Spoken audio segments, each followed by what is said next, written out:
you guessed it, another snowblower video. I got this little 5-horse here, Mastercraft 24-inch. And how bad does that run? Now what are you thinking right here is carburetor. I know all of you all are thinking that. But here's something I wanted to show you.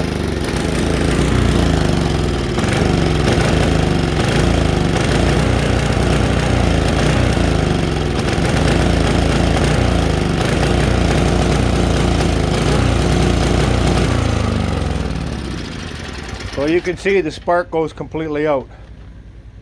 So I'm thinking ignition. This should be no points. Should be electronic.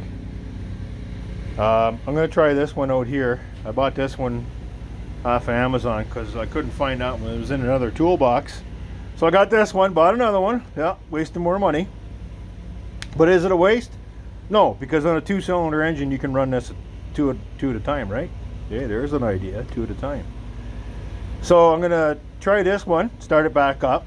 I got this guy here, another Amazon treasure, a tachometer, just for shits and giggles. I want to see what it's looking like. I mean, this is all fun stuff for real cheap, and it's helpful. So I mean, we took 2 different carburetors on this. It ran good when we had her in Ontario, and then all of a sudden we get her out here and it didn't want to run. So I think we found the problem. I'm going to set the other one up. I do have one of these in stock. I don't know if you guys know what these are, but call that a spark plug. And that's it there. Let me get that turned around. That's for flatheads. That'll work in a Tecumseh or Bergen Stratton. But you can see that's a flathead motor. I don't know if it's got a valve leak or compression leak, but I'm going to go over the head bolts because it just seems so lame on compression. So we'll go through that too. But anyway, you can hear my other one, the Brute, running in the background. We had one heck of a storm out here in the East Coast last night. We got like a lot of snow, but it was being driven by 70-80 km/h winds. I guess the bay's a mess, had some bridges washed out. Lots of rain. High tide was really super high out in the Bay of Chaleur there, so there's some people that are dealing with a lot more than I got to deal with today than a funky snowblower. So I'm going to pull off this cover and I'll get to work some more. I got to clear the snow first, so I'm going to get back to that, and then we'll hook up this tack and see how that works, and we'll give it a go. I left the by the way, I left the Brute out, and it had all kinds of ice inside. She wouldn't drive at first. She's working good now. The auger wouldn't engage, so there was definitely snow involved in there. So yeah, I'm just gonna try and drag some snow out with the Massey, and I'll get back to this blower and see where we are. Okay, see you soon. All right, I think I got the shot set up. Well, there we go. Okay, we have the hold on, I'm going to check this to be sure. Just a second. Yeah, we're running.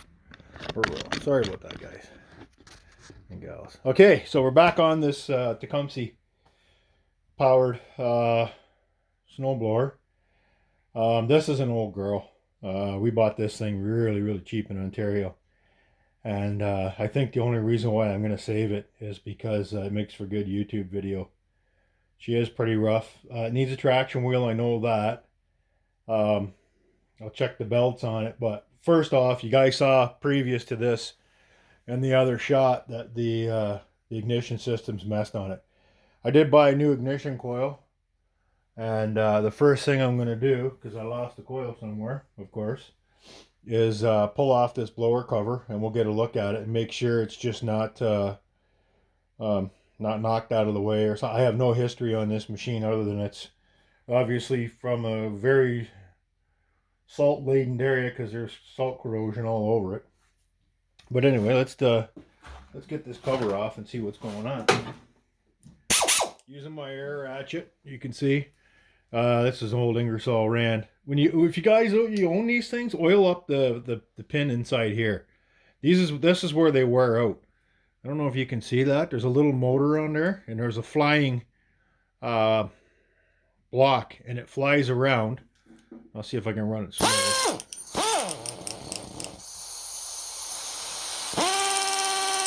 You might be able to just catch it. And that needs to be oiled, or they'll wear out and they're junk. Once they wear out, they're no good. And then this cold temperature, I had the heat on, but I can't run the heat and do video because it's too noisy. It's cold already. So let's get moving on this. Get this blower cover off. Whoop, wrong direction, of course.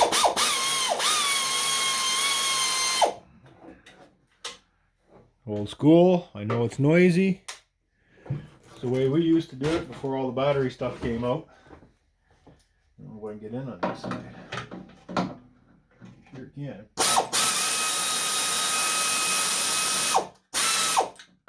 Okay, that's off. I don't think the governor assembly is attached to the blower housing, but I might be wrong. I'm gonna get in there and see. Let's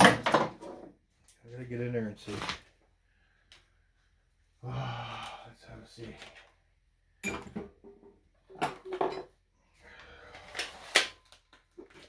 Okay.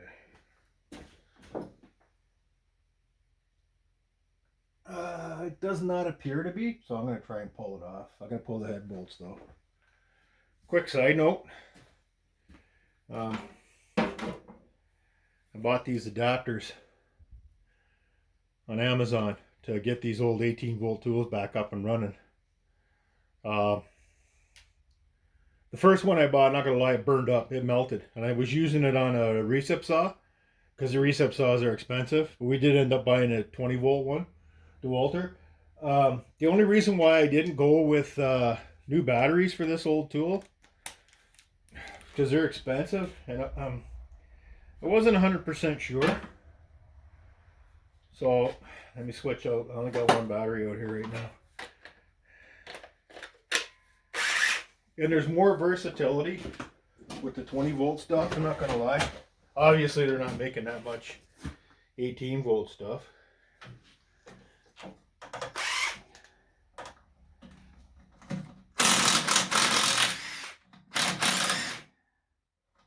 Did I get the right socket? Yeah, I did.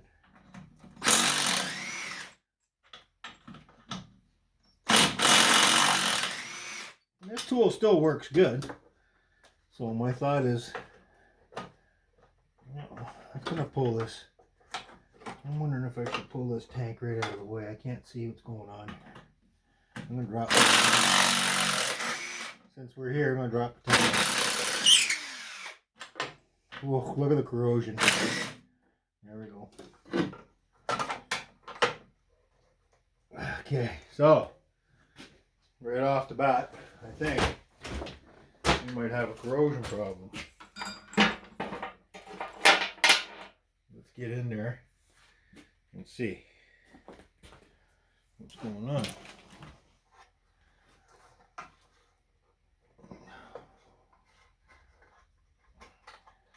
Up here. There we go. Yeah, she's rusty. I got the two bottom ones out.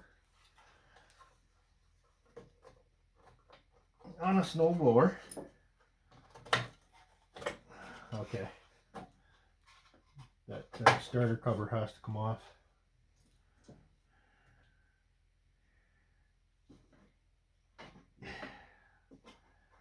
Yeah, that's it away. Okay, I'm going to pause the video and get tooled up for that.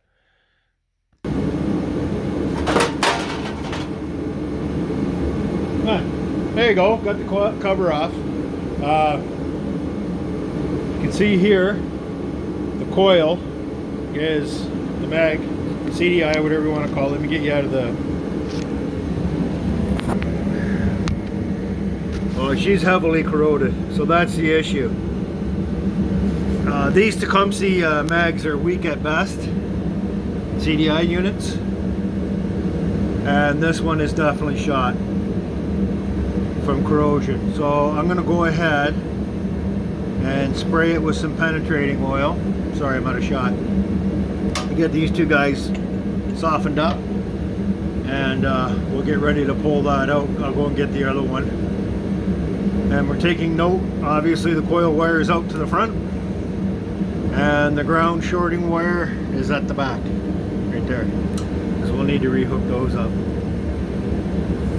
So that is our weak spark problem, I'm gonna say. And yeah, let's keep pressing on. Alright, had some major malfunctions with my camera / cell phone. That's what I do all my videoing on. Oh, nice. That come off nice. That's good. Let's get it up. We'll get it off the magnet. First of all, let's see if we match up. I got the coil, I'm not going to lie to you, $19 on Amazon, the Jungle site.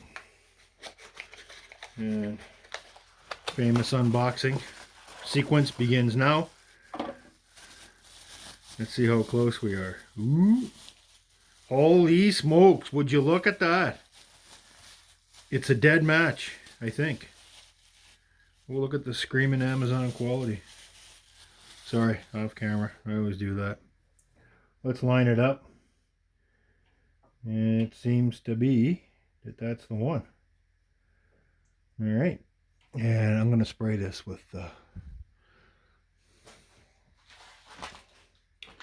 I'm off camera. I'm just grabbing the juice. Tell you what I'm going to do. I'm going to spray the laminates. Oh, kicked the camera. Sorry. Did I hit you guys? I know somebody might disagree with this, or somebody might not. So I'm just going to spray that down. And we'll give it a chance for it to soak in. Because unlike lawnmowers, snowblowers are subjected to a lot of... You can see I got the honey going there. I'm going to wipe the excess off. Like I was saying, snowblowers are subjected to a lot of moisture, melting snow, salt from the roads. So I didn't test this, but I don't care. I'm going to lube it up anyway, because if I don't, I'll forget. And I like to keep it from corroding. So let's keep our fingers crossed that this actually works. Okay.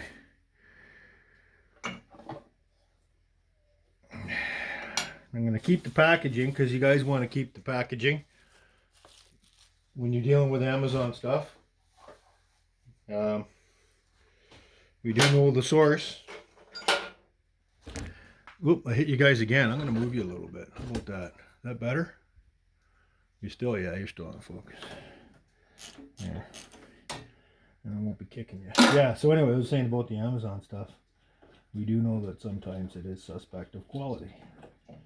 So we do like to keep our packaging. So, there we go. I'm gonna work that. Oh, crunchy, rotten. Take that off.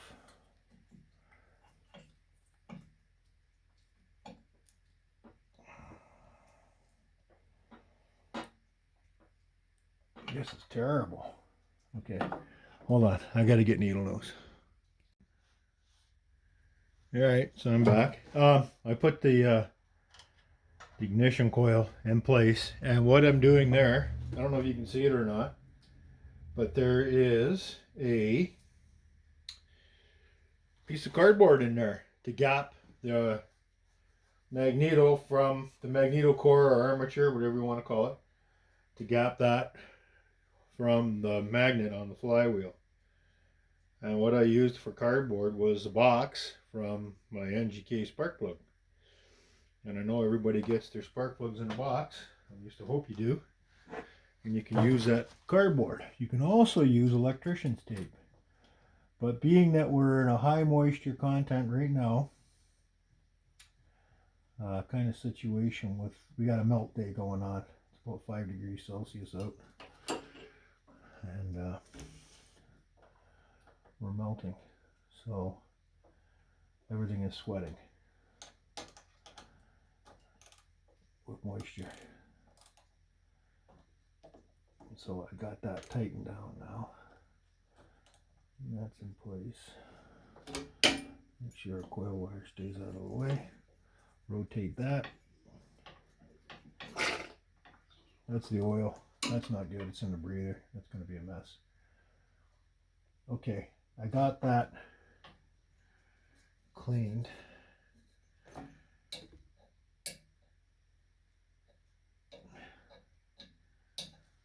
So I'm going to take a little bit of sandpaper. I'm going to do this again. I don't like it. Stand by. I'm going to clean that armature. Stand by. So I'll be honest with you guys, some of my tools, because of being in different facilities and my trade as a millwright, I haven't used a lot of these tools, and I don't know, they're getting exposed to weather, and I'm going to admit, not properly maintained. This is a Chicago pneumatic. It's like 45-degree angled little grinder, 23,000 RPM. And I'm just going to give her a good load of oil. So what a good load of oil do, air tool oil, is unstick the vanes. And, oh, heaven. And get her going.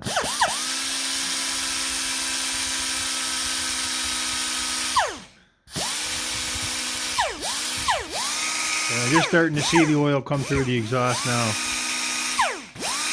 It's not, yeah, it's a little bit dark. Okay. So what I'm cleaning here is a magnet.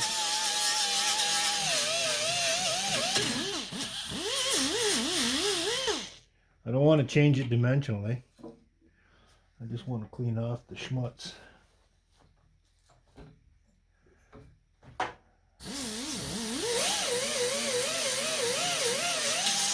And then what that assures me... Oh, air compressor noise. What that assures me is a good gap. Because I didn't like the gap because of how fuzzy this was.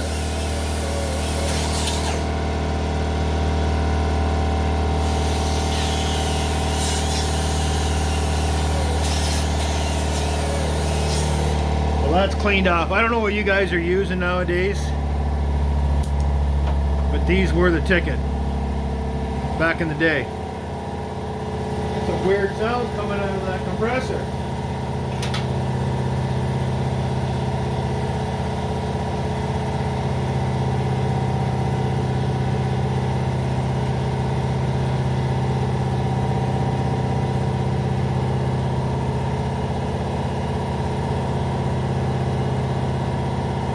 Wow. Stand by. Alright, set back up again. Do this over. Again, using my spark plug box as the gapping tool. Business card might be a little thick, I don't know. I think electrical tape is around beautiful. I like that. Masking tape or electrical tape's around 7/8 thou, I think, which seems to be good. So I'm going to break the shot now. We got this set back up. I'm going to take you out of here for a second. You notice right here we have the fuel line rubbed from the blower housing, so I'm going to change that. I'm going to throw the fuel line on there now, and it actually did come off the other end because it's rotten. I don't know, I can see inside that casing there. Maybe you guys can't. Yeah, can you see the hole for the carburetors? Oh, there's a problem. All right, let me get this thing tipped out of the service position, and we'll get things buttoned back up. I'm not going to show you that. Just I'll change out the fuel line, snake another one in, put the purge line back on, and I'll bolt the cover up, and then we'll test it and see. I don't want to bore you guys with a bunch of, you've seen, you know, how to put stuff back together again. Obviously, I just showed you real quick how to get it apart. So yeah, it's just reverse order to put it back together again, and then we'll take it from there. because I'm going to screw around and cut some new fuel lines for it. Quick recap on what we got here. 50 bucks we paid for this blower. It did work a little bit. It worked for a bit and then it started acting up. So I'm assuming that's when the magneto went in it, because a neighbor was using it. I never actually used it and it was acting up terribly. I do believe this is an MTD design. I got to get some parts for it. The axle bushing's pretty. It's bad, but it's not super bad. I mean, there's even play between the rim. Like, that's all rim play, rim and axle. So, I mean, the quality level's pretty. I don't know. Made in Canada. Pretty. I don't want to say it's low, but I mean, this is a low dollar machine, so you get what you pay for. How about that? Anyway, I'm going to stop the video for a minute. I'm going to get this thing back out of service position, cut some new fuel lines for it, and see where we go from there. And I'll be right back. Okay, I got the new fuel line shoved through. And what I did, you can see the roll that I got here, is I used a piece of 1/4 inch whatever rod, cut a chunk off, screwed it into the end of the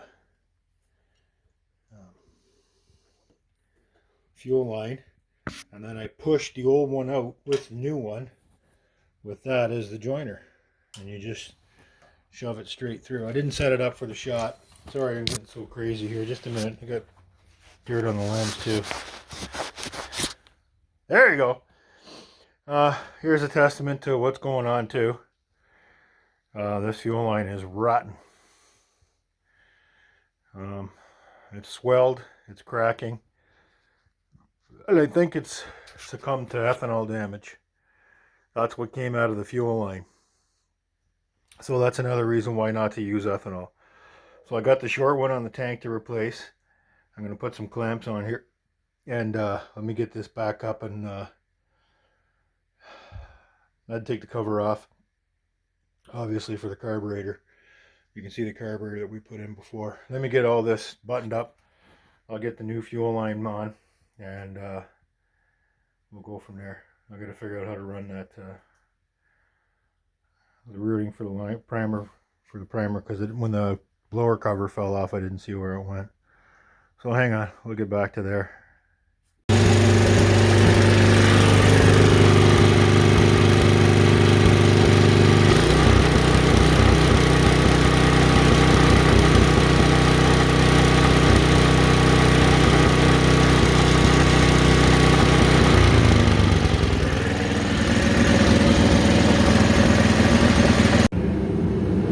Oh, there it is. Took the carburetor off because I cannot. Let's back up a little bit. You saw that in the previous little clip that the ignition problem is solved. I got a good steady pulse. The neon light is solid. There's no flickering, so we know that's good. Now we're back to where this thing ran 3 years ago. This is not a Tecumseh carburetor. The one I took out of here was completely corroded. Ethanol damage, and this one here will not stop hunting. And what hunting is if you watch, I had the cover off, it just sits there and does this run, run, run, run, run, run, run, run, at full RPM. It's trying to find itself, and I think that's an emulsion tube problem. I'm gonna pull this I got another carburetor, I'm gonna throw it on, and then we'll pull this one apart. It's a shame this thing doesn't have 2 hours runtime on it. But it is what it is, right? So I'm gonna throw the other one on, and then we'll see what we got going there. I don't think it's a valve issue because I got good compression. I do know somebody's been monkeying around with it because the governor spring's stretched and it's been cut and shortened. And I do believe I bought, it's going by memory, but you can see the spring there. I do believe I bought a governor spring for it back in the day. And I know the parts were hard to get a hold of. They weren't cheap at all. So I'm going to put that other carburetor on, and we'll see where we go from there. I mean, that's all we can do, right? And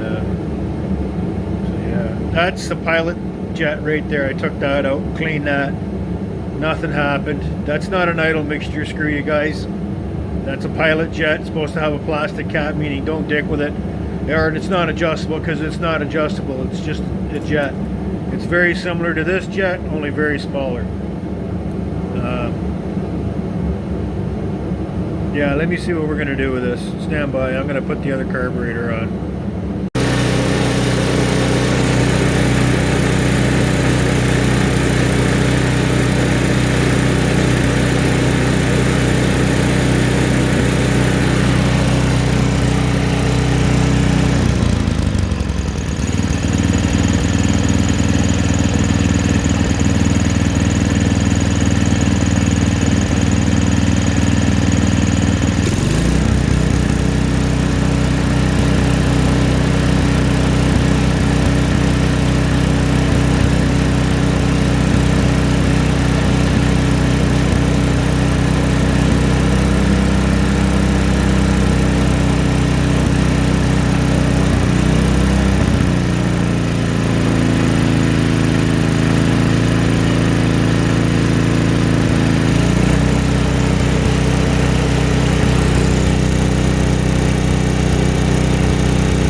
I'm telling you.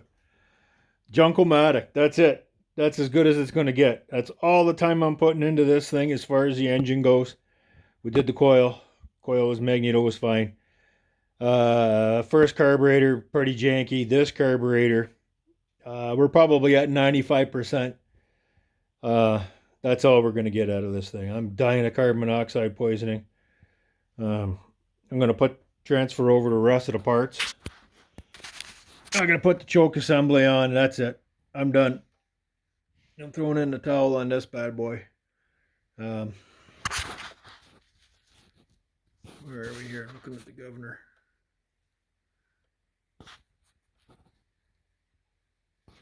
Yeah, I'm not sure. I'm not sure which hole it was in. I'll look at it again. If it needs to be, I'll change it. But I don't know what to say. These Amazon jungle carburetors, they're very, very hit and miss. I've not had a lot of good luck with them. Two-stroke one, same thing. Very hit and miss. So there you go. We changed fuel lines, changed the spark plug, changed the magneto. We changed the carburetor, obviously. We did the oil change on it. I did the inspection underneath, lubricated all the drive line. The friction wheel's just about gone out of it, so I'll order a friction wheel for it. What do we got into this thing now? We got $20 for the carburetor, $20 for the ignition, $5 for a spark plug, that's $45. We got about $4 worth of fuel line, so that's $50. Paid $50 for it, so we're at $100. I threw these tire chains on. I got these for $10. They were too big, but they were a little bit better. It's still got a bent handle from hitting it with the tractor, so I got to take the handle off and fix it. But all said and done, if you're going to buy a used snowblower like this little creep, there's what it is right there. If you're going to buy one of these, like, make sure it's running perfect and don't pay more than this thing is worth $100 tops. I can't see paying any more for it. You know, the carburetor was pooched. The thing was rusted. I had everything was like, you can see the corrosion on this thing. Well, you can see right there. And it wasn't very well taken care of. So I'm going to try to, I don't know. It makes for good content, I guess, but there you go. So the magneto, that was an issue. And we thought it was running real bad and stalled all the time. So we thought that was the carburetor, which the carburetor was not right, but that wasn't the stalling problem because even the other carburetor would still run. So there it is, junk for junk. I'm going to button this thing all back up. We'll quit the video for now because there's not much point in me showing you screwing the cover back on. And yeah, we'll call this one okay for now. And that's it. We're going to move on to the next one. The next one is the Yard Works, I believe. And it needs a dry belt. So we'll get into that. I'm gonna get maybe Jake to keep looking on this one here, and but I think it'll move snow. We're gonna test it out in the next snow. Everything's melting hard and fast here now, so we don't have any snow. So thank you guys for being a part of it. Sorry that light's everywhere it goes. This bad light. Just a minute. Still bad light. There you go. How about that? Yeah, everywhere we holy, this thing nearly kicked my butt. I'm telling you, I was ready to put her in the back of the truck and take her to the scrapyard. But we got it going so it's decent, right? If you had to have it, it would do the job for you. It's not perfect, but it's okay. And, you know, sometimes you got to settle for okay. And I'll tell you something right now. These cheap snowblowers are like really, really, on the engineering scale of things, down the bottom. But it makes for good content anyway. We did rescue this one. They're good enough where it runs. Maybe I'll do an addendum video to it when we ever get some snow. So I'm going to throw the covers back on it.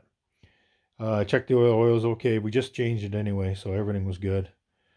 It's not smoking or nothing. It runs good. It's just got that tiny little bit of hunt. I don't know what's with these carburetors. This is a Huey. A Huey. How do you like that? I'm going to show you what this is. That is a Huey carburetor maintenance kit. And look at the chooch you get in there. Primer bulb, controls, fuel filter. Really, really.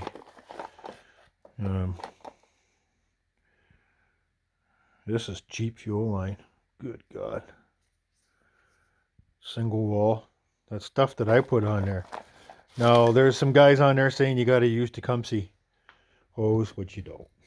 There, this is from our local store, and it's reinforced, nylon reinforced. It's good hose. It wasn't bad. It's about $1 a foot. I don't trust this stuff here. Anyway, here's the junk you get in a Huey. Yeah, hoo-ha. Please email us for if there's anything we can do for you. So I'm going to give it a try. And I'll see what they say. Maybe they'll give me a refund on that card. Because that's the second one, right? That one's a Huey too. This pile right here. Maybe I'll clean it up and rebox it back and send it back to them. Anyway, we'll see you soon. Thanks for subscribing. Big news coming up. Not sure what to it, but I'm definitely going to get to it. I'm just farting around in here and farting and snotting and everything else, and it's one of those days. New Year's Eve 2022, I guess. Yeah, going into 23. And yeah, so anyway, let me get back to this. Thanks for subscribing, all you subscribers out there. If you're new to the channel, welcome. If you're not new to the channel, welcome back. We'll see you soon. Take care, boys and girls. And this guy is doing this work so you can learn how. Never mind. Bye-bye.